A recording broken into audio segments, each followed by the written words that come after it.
Hello students, welcome to सबकी पाठशाला। ये हमारा पार्ट 2 है चुनावी राजनीति का, इलेक्टोरल पॉलिटिक्स का, जिसमें पार्ट 1 पहले हो चुका है। ये पार्ट 2 है, ठीक है। आई होप आप लोगों ने पार्ट 1 देख लिया है, और नहीं देखा तो उसको पहले देखना। उसके बाद अगर आप ये देखोगे तो आपको पूरा चैप्टर जो है वो ढंग से अच्छे से समझ आएगा, ठीक है। तो अब जो हम पढ़ रहे थे टॉपिक, वो पढ़ रहे थे भारतीय चुनाव प्रणाली, ठीक है। यानी भारत में जो है वो चुनाव जो है वो किस तरह से होता है, उसका प्रोसेस क्या है, ठीक है। तो पहले जो है हम पढ़ चुके हैं निर्वाचन क्षेत्र के बारे में कि जो निर्वाचन क्षेत्र है यानी वो एरिया जहाँ पर इलेक्शन जो है वो कंडक्ट कराया जाएगा, ठीक है, यानी इलेक्शन होगा। जब एक बार ये डिसाइड हो जाता है कि हाँ भाई इलेक्शन होगा, यानी कि अब चुनाव होगा, तो उसके बाद जो सेकंड स्टेप होता है वो होता है मतदाता सूची तैयार करना, ठीक है। यानी कि कौन कौन जो है वो वोट डाल सकता है, उसकी एक लिस्ट बनाई जाती है जिसे हम मतदाता सूची बोलते हैं, ठीक है। अब इसे हम इंग्लिश में बोलते हैं वोटर लिस्ट, वोटर लिस्ट, ठीक है। यानी कि कौन कौन वोट दे सकता है उसका लिस्ट बनता है, उसे हम वोटर लिस्ट या मतदाता सूची बोलते हैं, ठीक है। अब ये बनाने की ज़रूरत क्यों होती है, जैसे हम एक एग्जाम्पल से समझते हैं। जैसे कि जो लास्ट इलेक्शन हुआ है हमारे देश में वो 2019 में हुआ है, ठीक है। और अब जो इलेक्शन होना है लोकसभा का वो 2024 में होना है, तो 5 साल हुए। अब इस 5 साल के बीच में जो है वो बहुत सारे मतदाता, मतलब बहुत सारे जो बच्चे हैं, बहुत सारे जो लोग हैं वो 18 वर्ष के हुए होंगे। और जैसे कि हमारे देश में 18 वर्ष की उम्र के बाद वोट देने का अधिकार मिल जाता है, तो उनको वोटर लिस्ट में शामिल किया जाएगा। इसके अलावा ऐसे बहुत सारे लोग हैं जो एक जगह को छोड़ कर के दूसरी जगह चले जाते हैं, या दूसरी जगह से किसी एक अन्य स्थान पे आ जाते हैं, तो उन लोगों को भी वोटर लिस्ट में शामिल किया जाएगा। इसके अलावा तीसरा कारण हम ये बोल सकते हैं कि बहुत सारे जो, मतलब कई बार क्या होता है, कई लोगों की मृत्यु हो जाती है, तो ऐसे में उन लोगों का जो नाम है वो वोटर लिस्ट से हटाया जाता है, और जो नए वोटर तैयार हुए होते हैं उनको उसमें शामिल किया जाता है। इसलिए वोटर जो लिस्ट है यानी जो मतदाता सूची है उसे अपडेट करना बहुत ज़रूरी हो जाता है, ठीक है। चलो अब एक बार हम इसको पढ़ते हैं थोड़ा बुक से, बाकी इंट्रो मैंने आपको समझा दिया है। एक बार जब निर्वाचन क्षेत्र का फैसला हो जाता है तब यह तय किया जाता है कि कौन वोट दे सकता है और कौन नहीं दे सकता।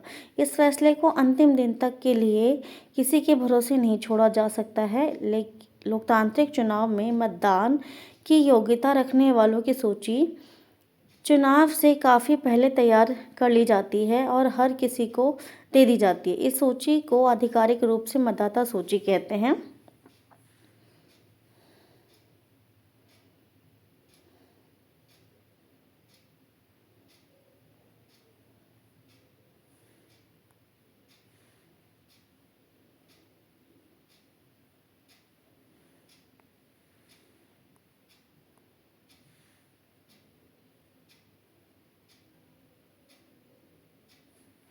आम बोलचाल में इसे वोटर लिस्ट कहा जाता है।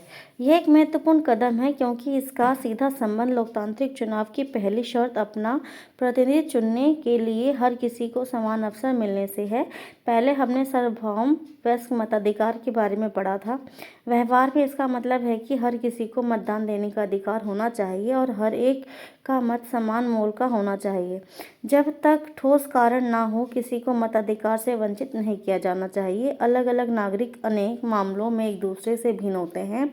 कोई अमीर है, कोई गरीब है, कोई बहुत पढ़ा लिखा है तो कोई कम या एकदम अशिक्षित है, कोई बहुत दयालु है तो कोई नहीं है, पर हर कोई इंसान तो है और अपनी ज़रूरत और विचारों के अनुरूप समाज में योगदान करता है। इसलिए सभी को प्रभावित करने वाले निर्णयों में सबकी भागीदारी होनी चाहिए, ठीक है। यानी कि हर एक को जो है वोट देने का अधिकार दिया गया है, लेकिन उसकी उम्र क्या है, 18 वर्ष और उससे ऊपर होनी चाहिए। 18 वर्ष से कम उम्र के लोगों को वोट देने का अधिकार नहीं है, ठीक है। चाहे वो अमीर हो, गरीब हो, पढ़ा लिखा, अनपढ़ हो, इससे कोई फ़र्क नहीं पड़ता, ठीक है। सिर्फ हमारे देश में क्या देखा जाता है कि उसकी उम्र 18 वर्ष होनी चाहिए, ठीक है। हमारे देश में 18 वर्ष और उससे ऊपर की उम्र के सभी नागरिकों को चुनाव में वोट डाल सकते हैं। नागरिक की जाति, धर्म, लिंग चाहे जो हो, उसे मत देने के अधिकार उसे मत देने का अधिकार है। अपराधी और दिमागी असंतुलन वाले कुछ लोगों को वोट देने के अधिकार से वंचित किया गया है। ठीक है, नहीं कोई अगर अपराधी है या दिमागी रूप से वो पागल है, मतलब तो ऐसे मतलब असंतुलित है, तो ऐसे इंसान को वोट देने का अधिकार नहीं दिया गया है। लेकिन ऐसा सिर्फ बेहद खास स्थितियों में ही होता है। सभी सक्षम मतदाताओं का नाम मतदाता सूची में हो, यह व्यवस्था करना सरकार की जिम्मेदारी है, क्योंकि हर अगले चुनाव में नए लोग मतदाता बनने की उम्र तक आ जाते हैं। इसलिए हर चुनाव से पूर्व मतदाता सूची सुधारा जाता है। जो लोग इस इलाके से बाहर चले गए हैं या उनकी मौत हो जाती है, उनके नामों को इस सूची से काट दिया जाता है। हर 5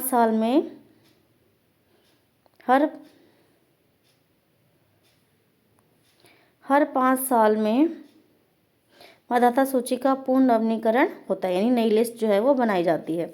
ऐसे मतदाता सूची को एकदम ताज़ा रखने के लिए किया जाता है। पिछले कुछ वर्षों में चुनावों में फोटो पहचान पत्र की नई व्यवस्था लागू की गई है। सरकार ने मतदाता सूची में दर्ज सभी लोगों को यह कार्ड देने की कोशिश की है।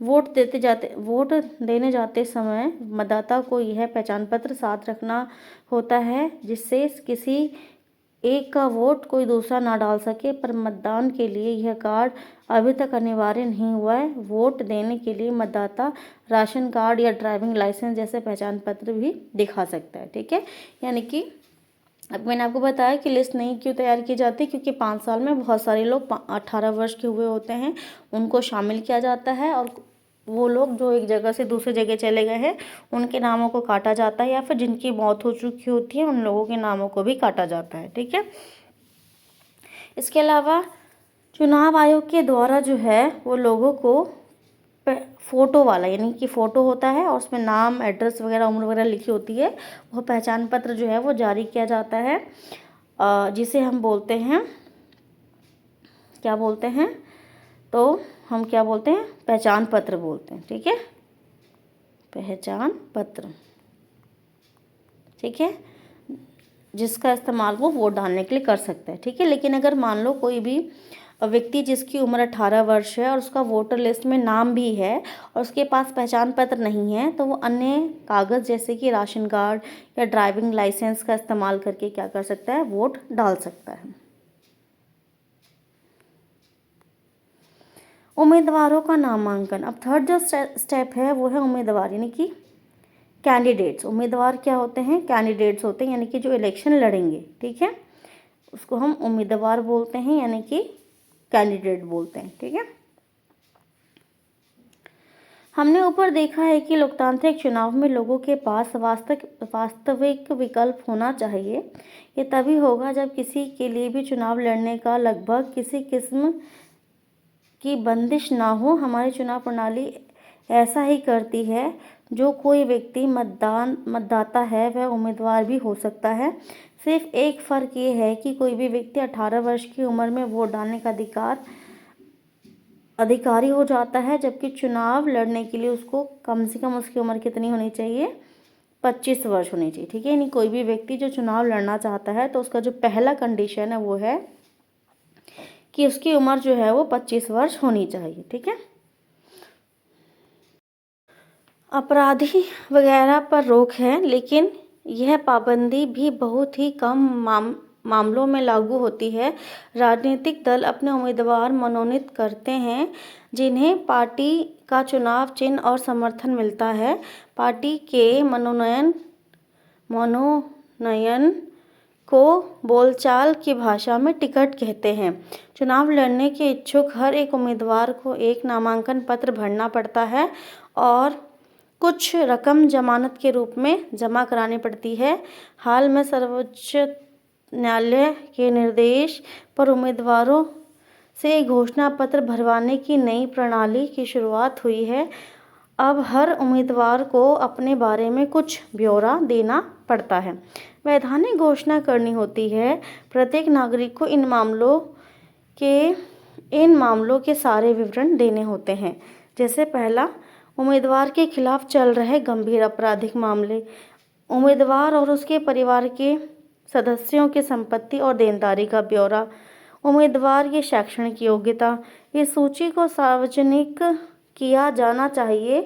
इससे मतदाताओं को उम्मीदवारों द्वारा खुद के बारे में सोचना के आधार पर अपने फैसले करने का मौका मिलता है। ठीक है, अब यानी कि जो भी व्यक्ति 25 वर्ष का है वो इलेक्शन लड़ सकता है, लेकिन कुछ पाबंदी है, अगर वो अपराधी वगैरह है तो कुछ कंडीशंस है इसकी। ठीक है, अब जो सेकेंड चीज़ है वो ये कही जा रही है कि जो भी व्यक्ति चुनाव लड़ना चाहता है, ठीक है, तो उसे जो पार्टियां होती है अलग अलग होती हैं, जैसे हमारे देश में बीजेपी है, कांग्रेस है, ऐसे अलग अलग जो पार्टियां होती हैं उनमें से किसी पार्टी का टिकट लेना होता है। ठीक है, और जब उसको किसी पार्टी का टिकट मिल जाता है, ठीक है, तो वो क्या कर सकता है, उसको क्या मिल जाता है, एक तो उस पार्टी का नाम मिल जाता है और उस पार्टी का चुनाव चिन्ह भी उसको मिल जाता है। ठीक है, अगर मान लो कोई भी व्यक्ति ऐसा है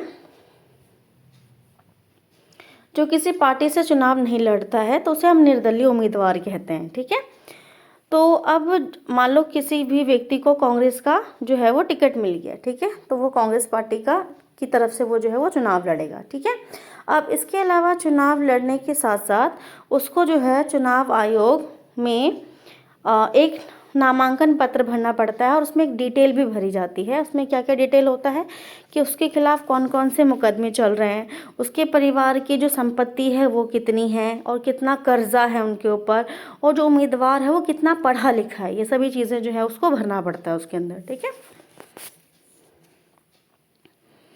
उम्मीदवारों की शैक्षणिक योग्यता। जब देश के सभी नौकरियों के लिए किसी न किसी किस्म की शैक्षणिक योग्यता ज़रूरी है, तो विधायक या सांसद महत्वपूर्ण पदों के चुनाव के लिए किसी किस्म की शैक्षणिक योग्यता की ज़रूरत क्यों नहीं है। सभी तरह के काम सिर्फ शैक्षणिक योग्यता के आधार पर नहीं होते हैं। जैसे भारतीय क्रिकेट टीम में चुनाव के लिए डिग्री की नहीं, अच्छा क्रिकेट खेलने की योग्यता ज़रूरी है। इसी प्रकार विधायक या सांसद की सबसे बड़ी योग्यता यह है कि वे अपने क्षेत्र के लोगों की समस्याओं को समझे, उनकी चिंताओं को समझे और उनके हितों का प्रतिनिधित्व करे। वे यह काम कर रहे हैं या नहीं, इसकी परीक्षा उनके लाखों वोटर 5 साल तक रोज लेते हैं। अगर शिक्षा या डिग्री की प्रासंगिकता हो भी तो यह जिम्मा लोगों पर छोड़ देना चाहिए कि वे शैक्षणिक योग्यता का कितना महत्व देते हैं। हमारे देश में शैक्षणिक योग्यता की शर्त लगाना एक अन्य कारण से भी लोकतंत्र की मूल भावना के खिलाफ होगा। इसका मतलब होगा कि देश के अधिकांश लोग को चुनाव लड़ने के मौलिक अधिकार से वंचित करना। यदि किसी उम्मीदवार के लिए बीए, बीकॉम या बीएससी की स्नातक डिग्री को भी अनिवार्य किया गया तो 90% से ज़्यादा नागरिक चुनाव लड़ने से अयोग्य हो जाएंगे। ठीक है, यानी कि जैसे कि इसमें बात बोली गई है कि जैसे किसी भी नौकरी के लिए हम बताते हैं कि भाई 10वीं पास होना चाहिए, 12वीं पास होना चाहिए या ग्रेजुएट होना चाहिए, तो इस तरीके से चुनाव लड़ने की कोई कंडीशन नहीं है कि आपको कितना पढ़ा लिखा होना है। एक अनपढ़ इंसान भी चुनाव लड़ सकता है। ठीक है, तो ऐसा करने से क्या क्या फ़ायदा होगा, तो सबसे पहली बात तो अगर हम शिक्षा को अनिवार्य बनाते हैं तो उससे क्या होगा कि जो हमारे संविधान में मौलिक अधिकार दिया गया है चुनाव लड़ने का, तो वो ख़त्म हो जाएगा। ठीक है, तो इसीलिए शैक्षणिक योग्यता जो है वो नहीं दी गई है। सिर्फ कंडीशन क्या है, सिर्फ कि उसकी उम्र 25 वर्ष होनी चाहिए। ठीक है, और वो भारत का नागरिक होना चाहिए। और कुछ मामलों में अगर आपराधिक मामला है तो जिन पर रोक लगाया गया है वो लोग जो है वो इलेक्शंस नहीं लड़ सकते हैं।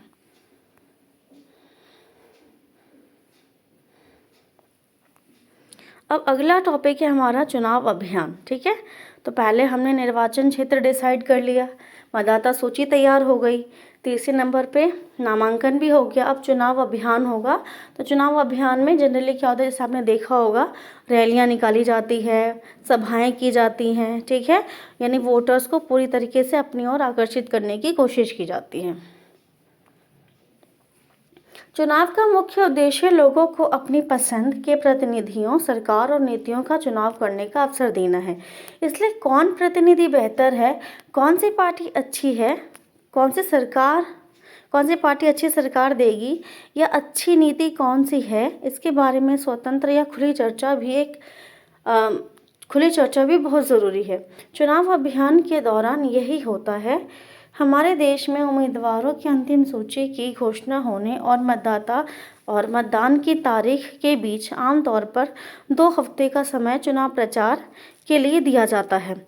इस अवधि में उम्मीदवार मतदाताओं से संपर्क करते हैं, राजनेता चुनावी सभाओं में भाषण देते हैं और राजनीतिक पार्टियां अपने समर्थकों को सक्रिय करती है। इसी अवधि में अखबार और टीवी चैनल पर चुनाव से जुड़ी खबरें और बहसें भी होती हैं। पर असल में चुनाव अभियान सिर्फ 2 हफ्ते नहीं चलता। राजनीतिक दल चुनाव होने के महीने पहले से इसकी तैयारियां जो है वो शुरू कर देते हैं। ठीक है, यानी कि जब पता है कि भाई जैसे अभी देख सकते हो 2024 में इलेक्शंस होना है, तो जो पार्टियां हैं वो पहले से तैयारी करना उन्होंने शुरू कर दिया कि भाई इलेक्शंस हैं तो कैसे उन्हें अपनी बात जो है वो जनता तक पहुँचानी है और जनता को अपनी ओर आकर्षित करना है ताकि वो अच्छे वोटों से जीत सके। ठीक है, तो ये तैयारी जो राजनीतिक दल हैं वो करते हैं।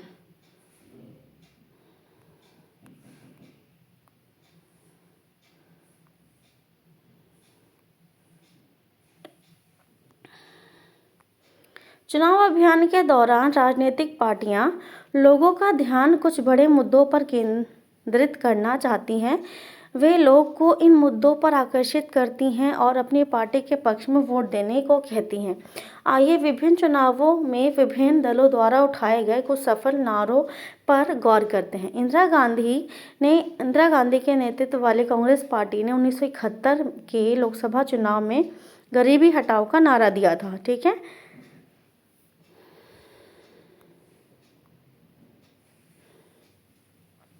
पार्टी ने वादा किया था कि वह सरकार की सारी नीतियों में बदलाव करके सबसे पहले देश में गरीबी हटाएगी। 1977 में लोकसभा चुनाव में जयप्रकाश नारायण के नेतृत्व में जनता पार्टी ने लोकतंत्र बचाओ का नारा दिया था और पार्टी ने आपातकाल के दौरान हुई जातियों को समाप्त करने और नागरिक आज़ादी को बहाल करने का वादा किया था। वामपंथी दल ने 1977 में हुए पश्चिम बंगाल विधानसभा चुनाव में जमीन जोतने वाले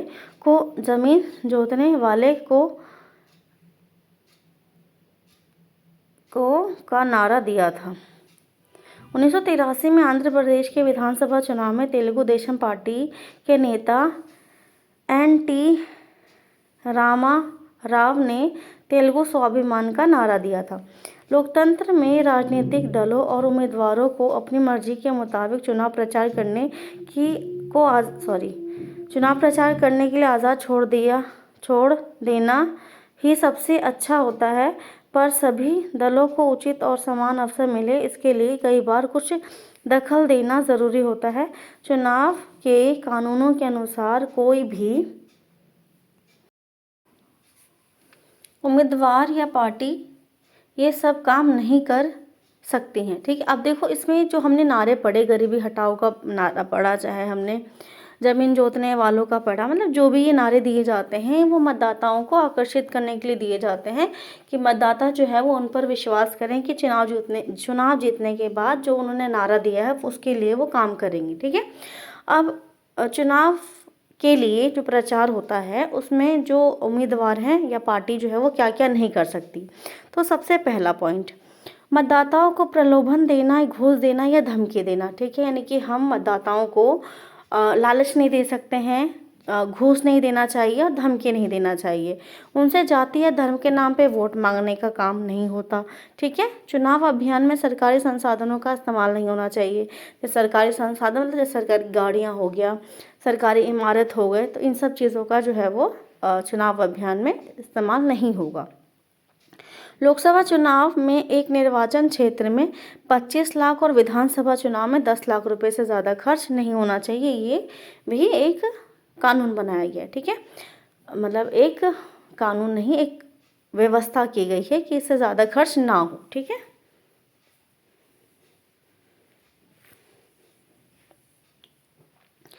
अगर वे इनमें से किसी भी मामले में दोषी पाए गए तो चुने जाने के बावजूद उनका चुनाव रद्द घोषित हो सकता है।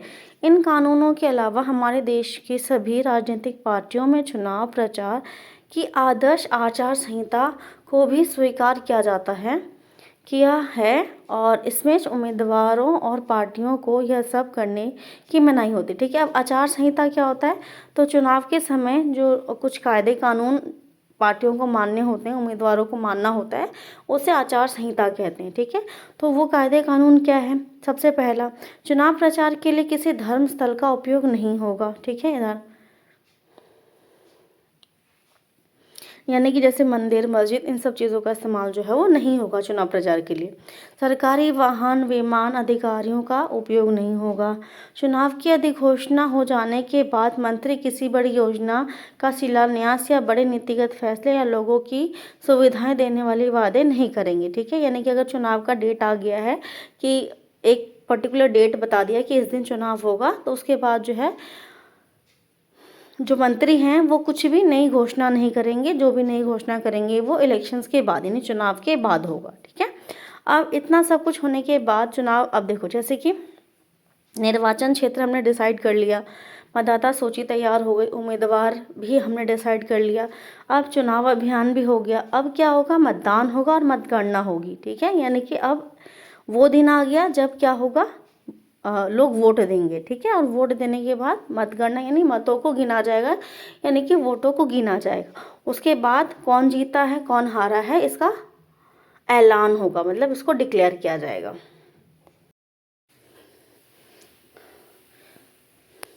चुनाव का आखिरी चरण है मतदाताओं द्वारा वोट देना।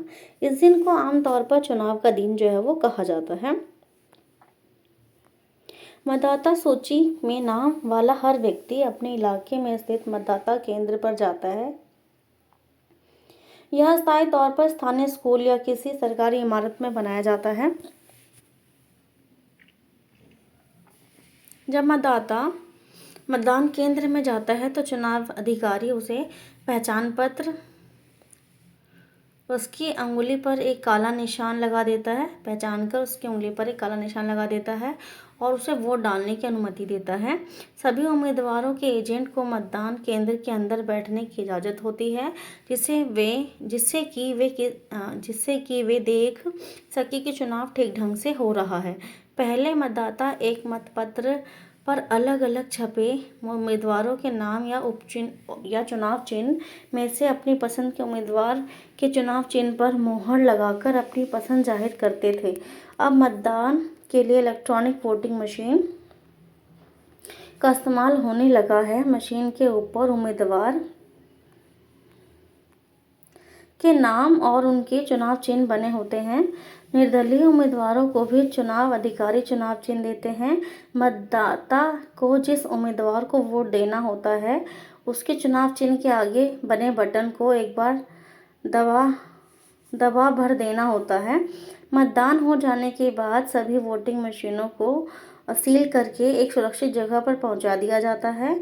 फिर एक तय तारीख पर एक चुनाव क्षेत्र के सभी मशीनों को एक साथ खोला जाता है और मतों की गिनती की जाती है। वहाँ सभी दलों के एजेंट रहते हैं, जिससे मतगणना का काम निष्पक्ष ढंग से हो सके। किसी चुनाव क्षेत्र में सबसे ज़्यादा मतदान पाने वाले उम्मीदवार को विजयी घोषित किया जाता है।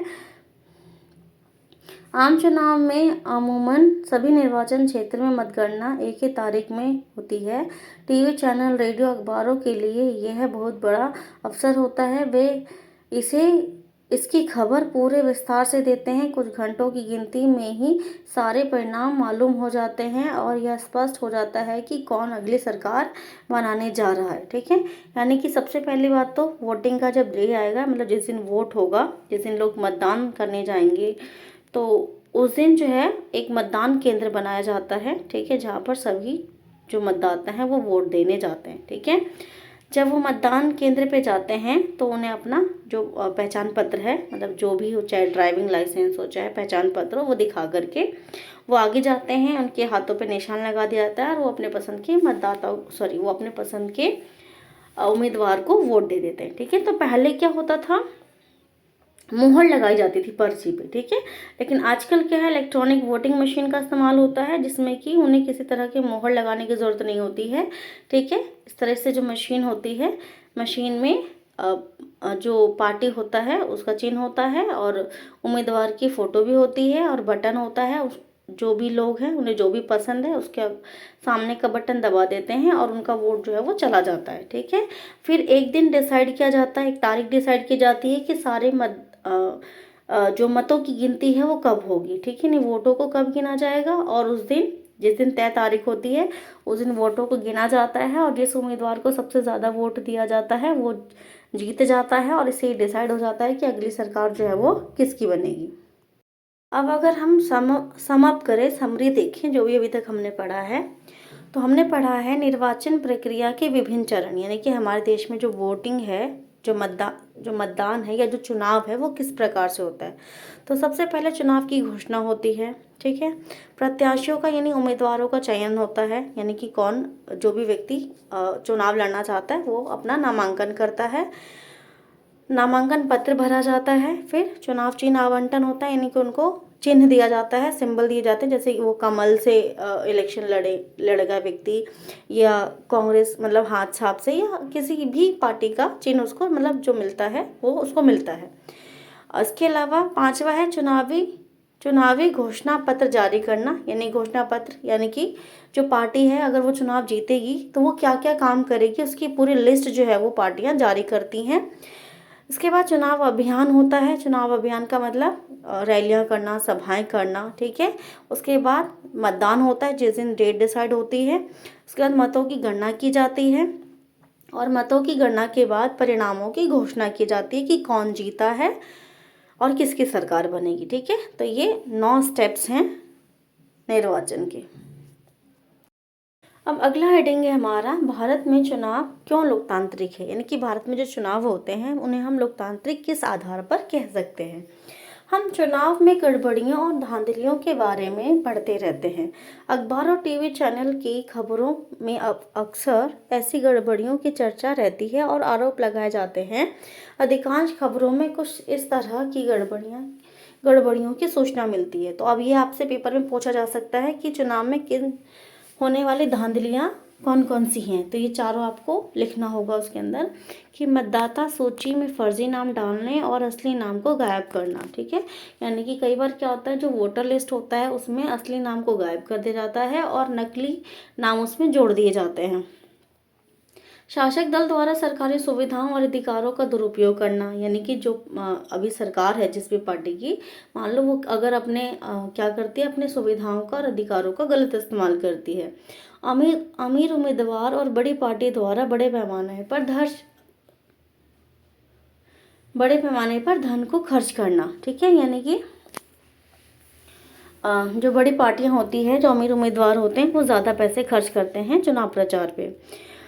मतदान के दिन चुनावी धांधली, यानी कि कई बार आपने मूवीज़ वगैरह में देखा होगा, बूथ कैप्चर कर लिया जाता है, मतदाताओं को डराया जाता है या उन्हें लालच दिया जाता है। ठीक है, तो ये सब इस तरह की जो गड़बड़ियां हैं वो होती हैं। ठीक है, मतदान में इनमें से अनेक खबरें सही होती हैं। ऐसी खबरों को पढ़ने या टीवी पर देखते हुए हमें दुख होता है, पर सौभाग्य से गड़बड़ियां इतने बड़े पैमाने पर नहीं होती कि चुनाव के उद्देश्य को ही नकार दें। इस परिप्रेक्ष्य में अगर एक एक करके सवाल उठाएं तो यह बात ज़्यादा स्पष्ट हो जाती है कि क्या कोई पार्टी बिना जन समर्थन के सिर्फ चुनावी धांधलियों के सहारे चुनाव जीतकर सत्ता में आ सकती है। यह एक महत्वपूर्ण सवाल है। आइए इस सवाल के विभिन्न पहलुओं पर सावधानी से गौर करते हैं। तो सबसे पहला, चुनाव आयोग एक ऐसी संस्था है जो क्या करती है, भारत में चुनाव कराने का काम करती है, यानी कि मतदाता सूची जारी करना, चुनाव का मतदान का दिन डिसाइड करना। ठीक है, और मतों की गिनती करवाना, ये सब काम किसका है, चुनाव आयोग का है। ठीक है,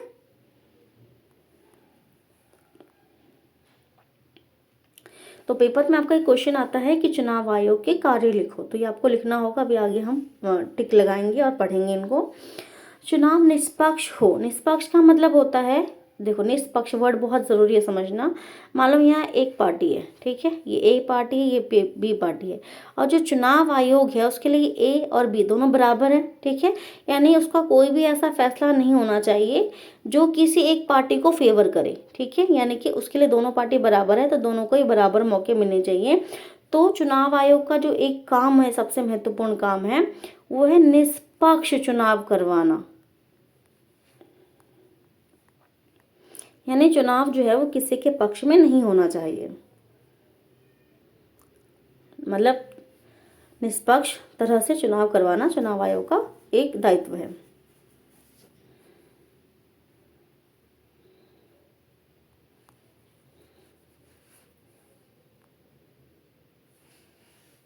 यह देखना कि उनका संचालन कौन करता है। क्या चुनाव कराने वाले लोग सरकार से स्वतंत्र है या फिर सरकार या शासक पार्टी उन पर दबाव या प्रभाव बनाती है। क्या उनके पास स्वतंत्र और निष्पक्ष चुनाव कराने की शक्ति है। क्या वे इन शक्तियों का वास्तव में प्रयोग करते हैं।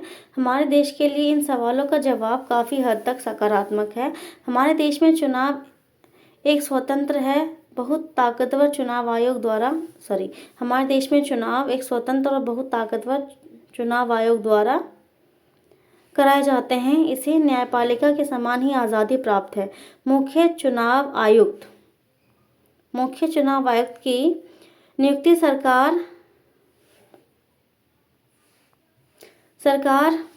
मुख्य चुनाव आयुक्त की नियुक्ति भारत के राष्ट्रपति करते हैं। ये आपका 1 नंबर का क्वेश्चन बनता है, ठीक है।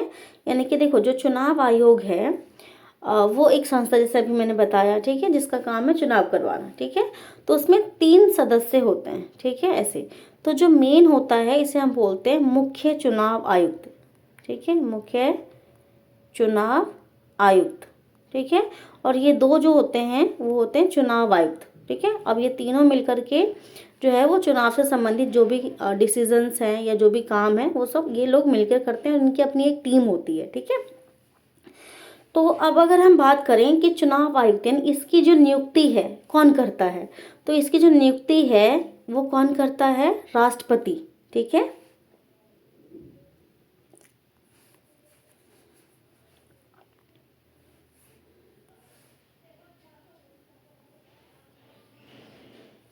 एक बार नियुक्त हो जाने के बाद निर्वाचन आयुक्त राष्ट्रपति या सरकार के प्रति जवाबदेह नहीं रहता है। अगर शासक पार्टी या सरकार को चुनाव आयोग पसंद ना हो तब भी मुख्य निर्वाचन आयुक्त को हटा पाना लगभग असंभव है। दुनिया के शायद ही किसी चुनाव आयोग को भारत निर्वाचन आयोग जितने अधिकार प्राप्त हों। अब अगर हम देखें तो चुनाव आयोग के क्या क्या कार्य है या क्या क्या अधिकार है वो हम यहाँ पे पढ़ने वाले कार्य या फिर अधिकार जो आपका पेपर में आता है कि चुनाव आयोग की कार्य लिखो, ठीक है। तो सबसे पहला, निर्वाचन आयोग चुनाव की अधिसूचना जारी करने से लेकर के चुनावी नतीजों की घोषणा तक पूरी चुनाव प्रक्रिया के संचालन के हर पहलू पर निर्णय लेता है, ठीक है। यानी कि जो चुनाव है, जो चुनाव आयुक्त है, इलेक्शंस कब होगा, ठीक है, उसमें क्या क्या स्टेप्स लेने हैं उनको, ठीक है, ये सारे जो डिसीजंस है वो खुद ही लेते हैं। यह आदर्श चुनाव संहिता लागू कराता है और इसका उल्लंघन करने वाले उम्मीदवारों और पार्टियों को सज़ा देता है, ठीक है। यानी जो आचार संहिता है वो लागू जब होता है तो उसको लागू करवाता है और अगर कोई भी पार्टी उसका उल्लंघन करती है तो उसको सज़ा दिया जाता है। चुनाव के दौरान निर्वाचन आयोग सरकार को दिशा निर्देश मानने का आदेश दे सकता है। इसमें सरकार द्वारा चुनाव जीतने के लिए चुनाव में सरकारी मशीनरी का दुरुपयोग रोकना या अधिकारियों का तबादला करना भी शामिल है, ठीक है। यानी कि जो चुनाव आयोग है वो सरकार को आदेश भी दे सकता है कि जो चुनाव में दिशा निर्देश जारी किए गए हैं उनको माना जाए, ठीक है। चुनाव ड्यूटी पर तैनात अधिकारी सरकार के नियंत्रण में ना होकर के निर्वाचन आयोग के नियंत्रण में काम करते हैं। जितने भी अधिकारी चुनाव की प्रक्रिया में काम कर रहे होते हैं वो किसके अंडर काम कर रहे होते हैं, चुनाव आयोग के अंडर, ठीक है। पिछले करीब 25 वर्षों के दौरान निर्वाचन आयोग ने अपनी सारी शक्तियों का उपयोग शुरू किया है और साथ ही उसने अपनी शक्तियों में विस्तार भी किया है। अब यह आम बात हो गई है कि निर्वाचन आयोग सरकार और प्रशासन को उनकी गलतियों के लिए फटकार लगाए। अगर चुनाव अधिकारी को लगता है कि कुछ मतदान केंद्र पर या पूरे चुनाव क्षेत्र में मतदान ठीक से नहीं हुआ है तो वे वहां फिर से मतदान का आदेश देते हैं। अक्सर शासक दलों को निर्वाचन आयोग के कामकाज से परेशानी होती है, लेकिन उन्हें निर्वाचन आयोग के आदेश मानने होते हैं।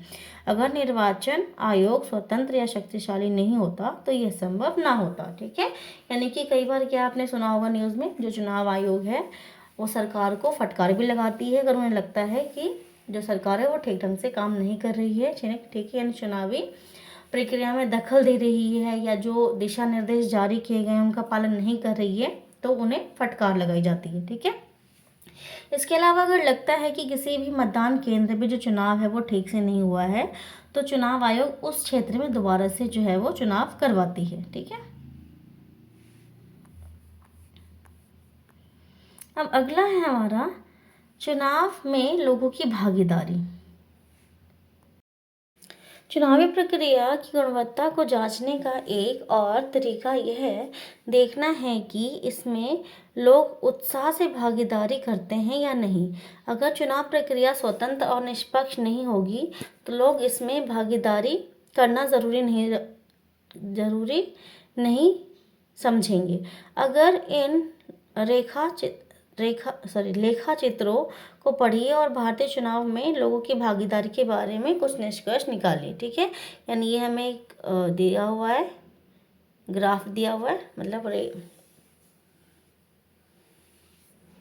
देख सकते हैं हम इस ग्राफ में कि ये 1991 से 2015 तक का डेटा है। ठीक है, तो भारत में जो मतदान करने वाले लोगों की संख्या है वो निरंतर बढ़ती जा रही है। ठीक है, चुनाव में लोगों की भागीदारी का पैमाना आम तौर पर मतदान करने वाले लोगों के आंकड़ों को बनाया जाता है और मतदान की योग्यता रखने वाले कितने प्रतिशत लोगों ने असल में मतदान किया है यह हिसाब लगाना मुश्किल नहीं है। पिछले 50 वर्षों में यूरोप और उत्तरी अमेरिका के लोकतांत्रिक देशों में मतदान का प्रतिशत गिरा है। भारत में यह या तो स्थिर रहा है या फिर ऊपर उठा है। ठीक है, यानी कि भारत में जो मतदान करने वाले लोगों की संख्या है वो निरंतर बढ़ती जा रही है। ठीक है, आपको इतना याद रखना है।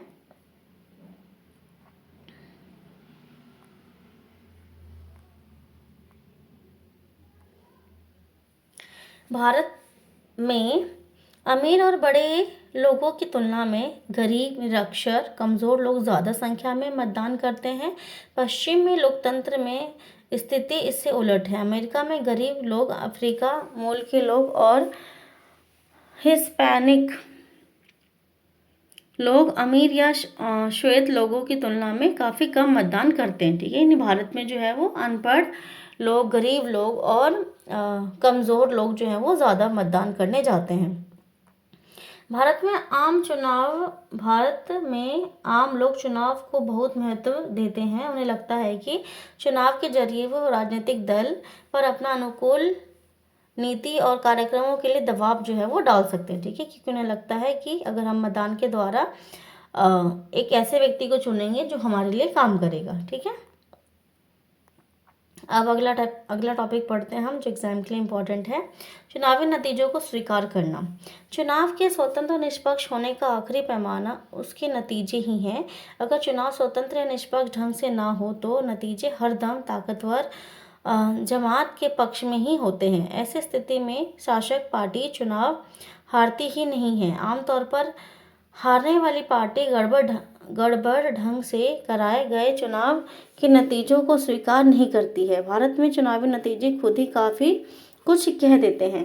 भारत में शासक दल राजनीतिक और प्रांतीय स्तर पर अक्सर चुनाव हारते रहे हैं, बल्कि पिछले 15 वर्षों में भारत में जितने चुनाव हुए हैं उनमें से प्रत्येक 3 में से 2 में शासक पार्टी हारी है। ठीक है, यानी कि हमेशा ऐसा नहीं होता कि एक ही पार्टी जीतती है। पार्टी जो है वो जीतती भी है, हारती भी है। तो इससे ये पता चल जाता है कि जो चुनाव है वो निष्पक्ष हुआ है, क्योंकि जनता को अपनी पसंद को चुनने का मौका मिला है। अमेरिका में मौजूदा चुनाव हुआ प्रतिनिधि शायद ही कभी चुनाव हारता है। भारत में निवर्तमान सांसदों और विधायकों में से आधे चुनाव हार जाते हैं।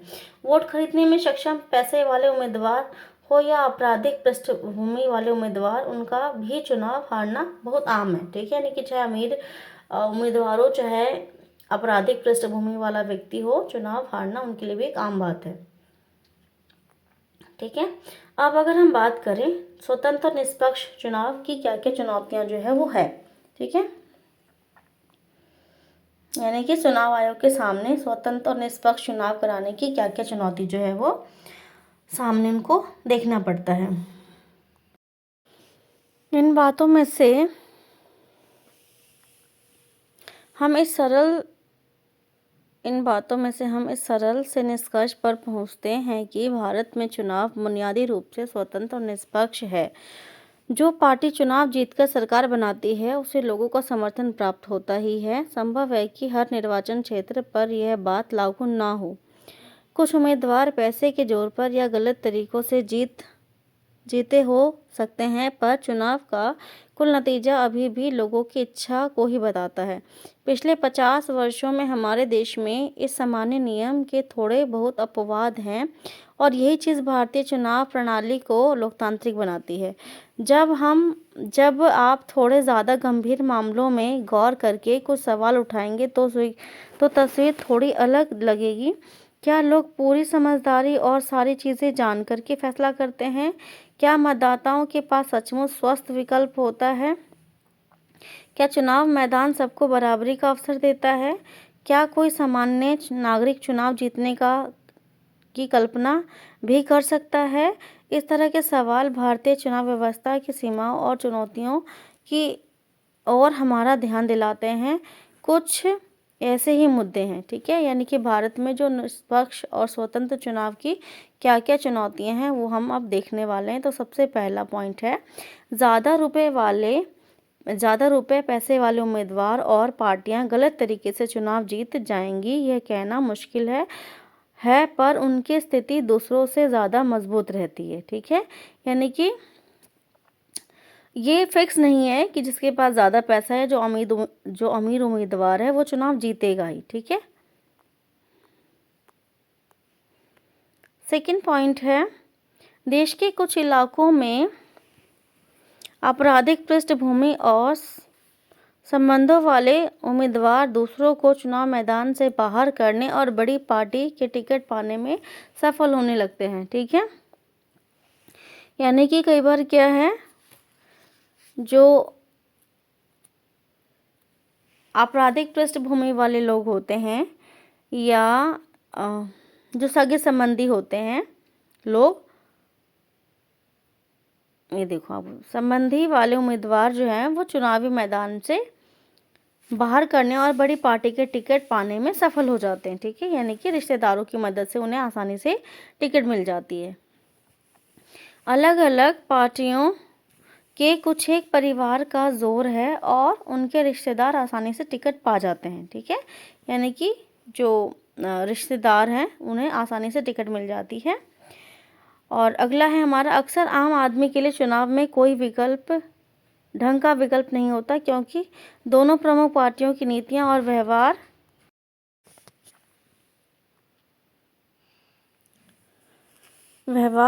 एक जैसा ही होता है। ठीक है, यानी कि जो लोग हैं एक्चुअली में, जो मतदाता हैं, उनके पास एक्चुअली में कोई विकल्प नहीं होता, क्योंकि अगर हम देखें तो लगभग जो पार्टियां होती हैं उनके जो व्यवहार हैं, जो नीतियां, वो लगभग एक जैसी होती हैं। ठीक है, बड़ी पार्टियों की तुलना में छोटे दलों और निर्दलीय उम्मीदवारों को कई तरह की परेशानियां जो हैं वो उठानी पड़ती है। ठीक है, क्योंकि एक तो उन्हें कोई जानता नहीं है, ऊपर से जो बड़ी पार्टियां वो बहुत फेमस होती हैं, उनके पास बहुत पैसा होता है। ठीक है, तो वो क्या करती हैं, मतलब इसका उन्हें फ़ायदा मिलता है। ठीक है, अब अगर हम शॉर्ट में समझें कि स्वतंत्र और निष्पक्ष चुनाव के लिए क्या क्या चुनौतियां हैं। तो पहला पॉइंट हम बोल सकते हैं कि अमीर उम्मीदवार या दल द्वारा गलत तरीके से चुनाव जीतना। ठीक है, ये एक सबसे बड़ी चुनौती है कि इस चीज़ को रोका जाए और जो जिसे हम बोलते हैं फेयर कंपटीशन वो चुनाव में होना चाहिए और जो मतदाता हैं उनको एक ऐसा उम्मीदवार वो चुने जो कि उनके लिए एक्चुअली में काम करे। आपराधिक पृष्ठभूमि वाले उम्मीदवारों को टिकट प्राप्त करने से रोकना। ठीक है, यानी कि जो आपराधिक पृष्ठभूमि वाले लोग हैं जिन्होंने कोई अपराध किया है तो ऐसे लोगों को टिकट ना मिले। तीसरा, चुनाव में जनता के समक्ष उम्मीदवारों के ढंग चुनाव में जनता के समक्ष उम्मीदवारों के एक अच्छे विकल्प हों। ठीक है, यानी कि जो जनता है मतलब जो मतदाता हैं उनको अच्छे विकल्प मिले और उनमें से वो एक अच्छा उम्मीदवार चुने अपने लिए। इसके अलावा जो बड़ी पार्टियां हैं, बड़ी पार्टियों द्वारा छोटे दलों और निर्दलीय उम्मीदवारों को परेशान करने से रोकना। ठीक है, यानी कि जो छोटे उम्मीदवार हैं, जो निर्दलीय उम्मीदवार हैं, उन्हें भी चुनाव लड़ने का एक अच्छा अवसर मिले। ठीक है, इसके अलावा और कुछ चीज़ें जो आपके एग्ज़ाम पॉइंट ऑफ व्यू से इम्पॉर्टेंट है वो एक निर्वाचन क्षेत्र, आचार संहिता, ये 2 चीज़ें आप पढ़ लीजिएगा।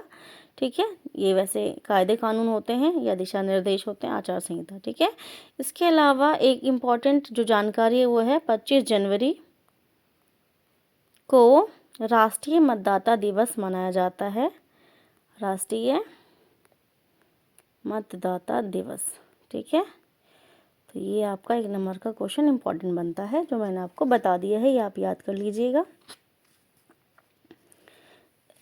इसके अलावा लगभग इसमें सभी चीज़ें जो हैं वो कवर अप कर ली गई हैं।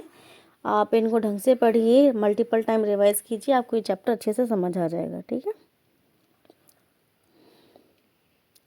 बाकी थैंक यू फॉर वॉचिंग। एक लाइक कर दीजिएगा अच्छा लगे तो।